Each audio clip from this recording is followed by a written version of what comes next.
waaw man maay colonel Abdoulaye Diagne directeur général administration pénitentiaire tey nag dañu daje woon fii muy bis bu am solo ci administration pénitentiaire ndax bu ñu duggee at mu bees bu ne personnel bi dañuy organiser benn cérémonie daal di koy tuddee cérémonie de présentation de vœux au directeur général présenter ko ay seeni vœux ñaanal ko waaye itam occasion la pour ñu xool suñu taxawaay ci at mi ñu weesu nag lan lañ ci liggéey lan moo ci baax lan moo ci sooxee ñu xool ko saytu ko daal di wax ak nit ñi wax leen itam gërëm leen ci li nga xamante ni def nañ ko am ci ay résultats yu am solo waaye li sooxe aussi ñu wax leen ñu jubbantiwaat taxawaay loolu bokk na ci li nga xamante ni solo bis bi la te wax nañ ci ak ñoom dégg nañ ko li ci des aussi ñu encourager leen rek ndax liggéey bi yombul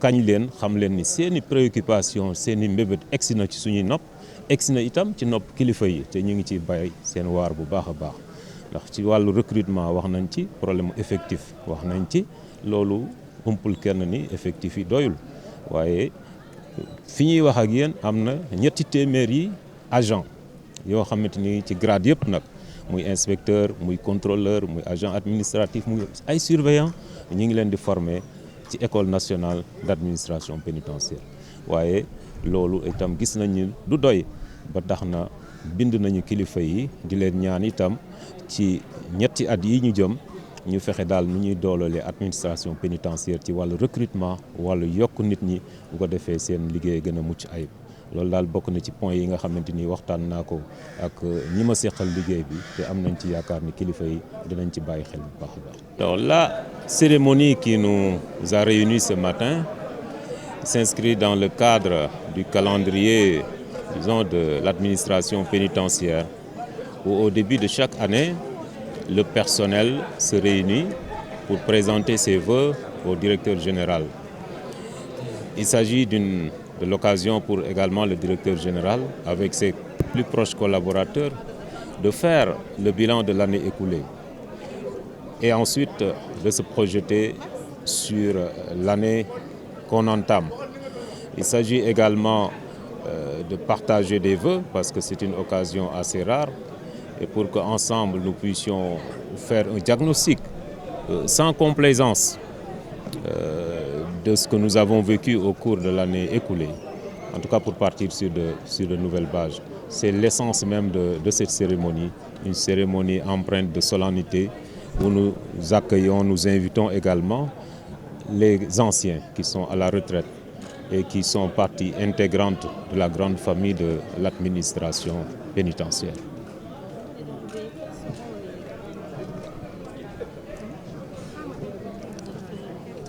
Alors, ma feuille de route, comme je l'ai indiqué lors de ma prise de service, est essentiellement axée sur l'humain.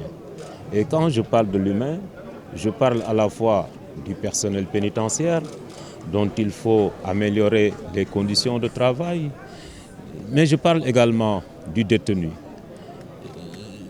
qui sont nos semblables, en conflit certes avec la loi, mais qui ont droit au respect de la dignité, dont nous assurons la sécurité et que nous préparons à une meilleure réinsertion sociale.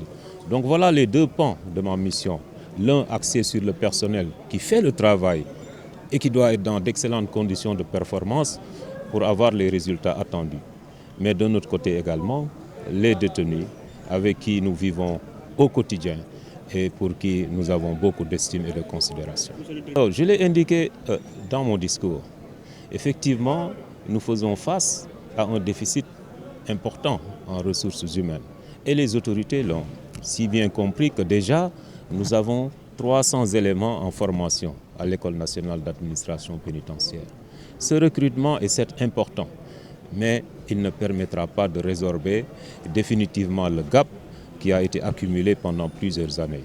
C'est pourquoi j'ai soumis aux hautes autorités un projet de recrutement étalé sur 3 ans pour renforcer les effectifs et permettre à nos personnels de travailler dans des conditions de performance au sein des établissements pénitentiaires. Est-ce qu'on peut savoir le nombre par année? Alors, le nombre, c'est à l'autorité de le fixer. Nous pouvons juste exprimer un besoin. Le besoin a été exprimé et chiffré. Maintenant, ce sont des postes budgétaires qui vont être débattus et à partir de ce moment, l'autorité décidera du nombre qu'il va nous accorder. Mais aujourd'hui, je ne peux pas dire, voilà, tel nombre va être accordé par l'autorité. Le gap, il est important. Vous savez, les problèmes d'effectifs relèvent de sécurité nationale. De ce point de vue, vous me considérez également de ne pas trop m'épancher sur le gap. Mais nous savons qu'il y a un gap et nous nous battons et les autorités en sont conscientes et nous accompagnerons pour que des recrutements que nous souhaitons avoir, les mettent à notre disposition. Malade alité, je souhaite un prompt rétablissement. Mesdames et messieurs, c'est avec humilité que je reçois ce matin les vœux de la grande famille de l'administration pénitentiaire. À l'occasion de cette cérémonie solennelle inscrite dans l'agenda de notre institution. Plus qu'un simple rituel, cette cérémonie nous offre l'occasion de jeter un regard rétrospectif et sans complaisance sur nos performances de l'année écoulée pour mieux nous projeter dans l'avenir en réadaptant aux besoins notre posture et en consolidant les acquis.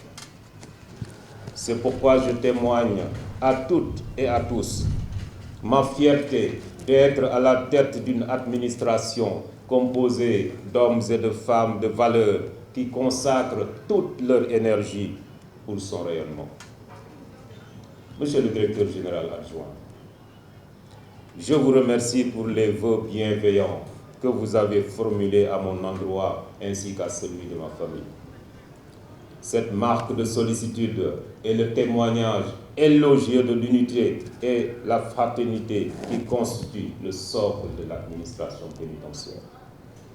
Aussi voudrais-je profiter de cet instant solennel pour vous réitérer mes vives félicitations suite à votre nomination par son Excellence, Monsieur le Président de la République, aux hautes fonctions de directeur général adjoint.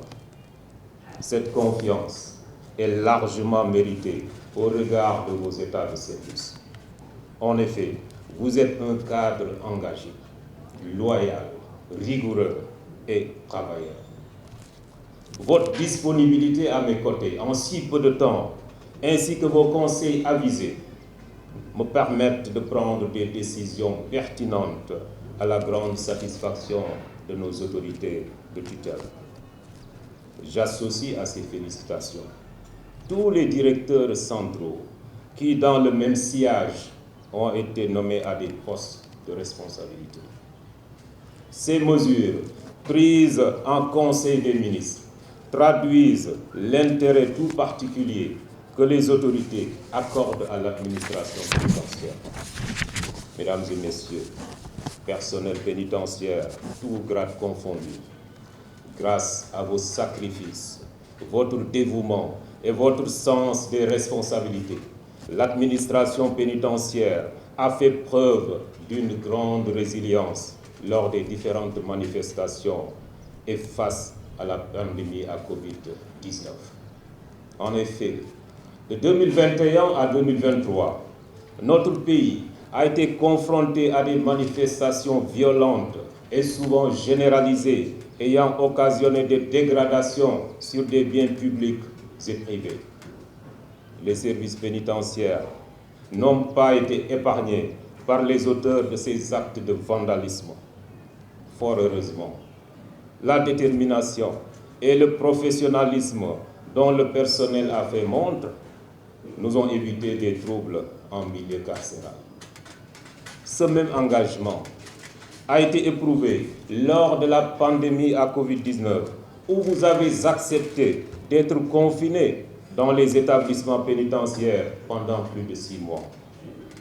Ces sacrifices n'ont d'égal que votre appropriation de la mission qui vous est dévolue et qui met la survie du peuple au-dessus des intérêts particuliers.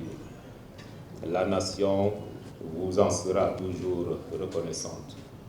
C'est pourquoi cette cérémonie m'offre l'occasion de vous inviter à renforcer nos capacités de résilience face aux nombreux défis qui nous attendent. Mesdames et messieurs, à l'occasion de mes tournées dans les établissements pénitentiaires, j'ai eu à chaque fois l'immense plaisir de m'entretenir avec les agents. Leur amour du travail est sans commune mesure. Toutefois, ils n'ont pas manqué de soulever les difficultés auxquelles ils sont confrontés dans l'exécution de leur mission. Il s'agit entre autres de l'insuffisance des effectifs, la surcharge de travail, la revalorisation de leur traitement, notamment la signature du statut, une meilleure participation aux missions extérieures.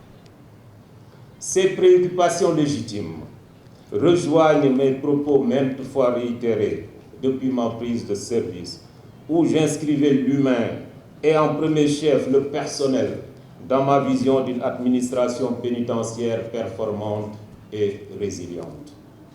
Aujourd'hui, il ne fait aucun doute que l'effectif des personnels pénitentiaires est largement inférieur au ratio recommandé par les normes tant internationales que nationales. Certes, 300 personnels, tous grades confondus, sont en formation à l'École nationale d'administration pénitentiaire. Mais pour résorber le gap accumulé depuis plusieurs années, un plan de recrutement sur 3 ans, de 2024 à 2026, a été transmis aux autorités compétentes. En ce qui concerne la lancinante question du statut du personnel, elle occupe également une place importante dans mes priorités. Avec l'appui de Madame le garde des Sceaux, ministre de la Justice, qui en est très sensible, j'ai bon espoir que le processus aboutira bientôt. Au chapitre de l'amélioration des conditions de travail du personnel, figure également la question du siège de la Direction générale de l'administration pénitentiaire. Je suis conscient de l'étroitesse des locaux qui ne cadrent plus avec la montée en puissance et l'image que nous voulons donner de notre institution. C'est dans ce sens que des prospections sont en cours pour un déménagement dans les meilleurs délais vers des locaux à la hauteur de nos ambitions. Parallèlement, ma volonté de faire bénéficier à l'administration pénitentiaire d'un siège qui lui est propre est plus qu'actuel. Toute mon énergie y est consacrée pour sa réalisation.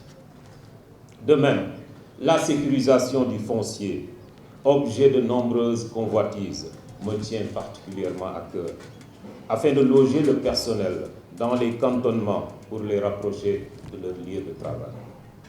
Mesdames et messieurs, ces dernières années, l'administration pénitentiaire a obtenu des résultats élogieux à tous les niveaux, grâce à l'engagement de tous. Aujourd'hui, l'institution a atteint un niveau de maturation et de modernisation satisfaisant sur plusieurs plans, notamment l'équipement du personnel et la création d'activités à haute intensité de main-d'œuvre pour une participation plus importante des détenus. Ces acquis sont à consolider et la démarche novatrice qui m'anime nous permettra ensemble de relever les défis majeurs qui nous attendent. Mesdames et messieurs, chers invités, la République a confié à l'administration pénitentiaire la délicate mais combien noble mission d'assurer la sécurité et la préparation à la réinsertion sociale de nos semblables en conflit avec la loi. C'est pourquoi l'amélioration des conditions de séjour des détenus doit être au début et à la fin de nos actes et réflexions. Le respect de leurs droits et de leur dignité en tant qu'être humain doit être l'affaire de tous. Chers personnels, permettez-moi à ce stade de vous rappeler les contraintes et les exigences qui pèsent sur les forces militaires, tout comme paramilitaires. Leur comportement, actes et paroles doivent être empreints de la discipline qui caractérise leur statut. L'obligation de réserve et de loyauté à la République ainsi qu'à ses symboles constitue la boussole qui doit les guider et les orienter. C'est pourquoi la présence et les publications excessives dans les réseaux sociaux, les apparitions publiques en uniforme, les débats à caractère politique, religieux ou ethnique doivent être bannis de nos rangs. Sur un autre registre, il est constant que l'exercice de la fonction pénitentiaire fait avant tout appel à un personnel qualifié et qui s'adapte en permanence aux exigences sécuritaires. Aujourd'hui, la stabilité de l'ordre carcéral et les résultats obtenus par le personnel pénitentiaire témoignent à suffisance sur la qualité des hommes et des femmes dont nous disposons. Toutefois, j'invite le directeur de l'École nationale d'administration pénitentiaire à davantage intégrer la formation continue du personnel dans ses activités prioritaires, de concert avec la direction des ressources humaines dans des domaines d'expertise pénitentiaire. Mesdames et messieurs, permettez-moi également de m'adresser aux anciens qui nous font l'honneur de partager ces moments particuliers avec nous. Chers anciens, vous avez écrit les plus belles pages de l'histoire pénitentiaire, parfois dans des conditions extrêmement difficiles. Vos actions d'hier, comme celles d'aujourd'hui, ont contribué au rayonnement de notre institution. C'est pourquoi votre présence ici perpétue une tradition qui constitue le ciment unissant la grande famille pénitentiaire. Je vous réitère toute ma disponibilité à toujours maintenir et à consolider les relations entre l'association des retraités de l'administration pénitentiaire et la direction générale. Chers invités, l'administration pénitentiaire a également compté sur ses partenaires publics comme privés pour la réalisation de ses objectifs. C'est le lieu de magnifier l'excellence du partenariat entre l'institution pénitentiaire et les autres forces de défense et de sécurité dans le cadre de la formation et de la sécurisation des établissements pénitentiaires. J'exprime ma profonde gratitude au chef d'état-major général des armées, au commandant de la gendarmerie nationale et directeur de la justice militaire et au directeur général de la police nationale pour leur constante sollicitude. Cette même reconnaissance va à l'endroit des partenaires privés qui accompagnent l'administration pénitentiaire dans ses missions de préparation à la réinsertion sociale des détenus. Mesdames et messieurs, en dépit de toutes ces réalisations notées, les défis restent encore nombreux. La réalisation des objectifs mentionnés plus haut appelle de notre part la solidarité, la discipline, la rigueur et le désintéressement pour appréhender notre mission comme un sacerdoce et un don de soi. Sous ce rapport, nous bénéficierons du respect et de l'estime des détenus, ainsi que de la confiance de nos autorités d'emploi. À présent, il ne me reste plus qu'à vous souhaiter à mon tour une bonne et heureuse année. Que 2024 soit pour chacun et chacune une année de santé, de paix et de réussite. J'associe à ces vœux vos familles, notamment vos enfants, à qui je souhaite une bonne réussite scolaire. Je vous remercie de votre attention.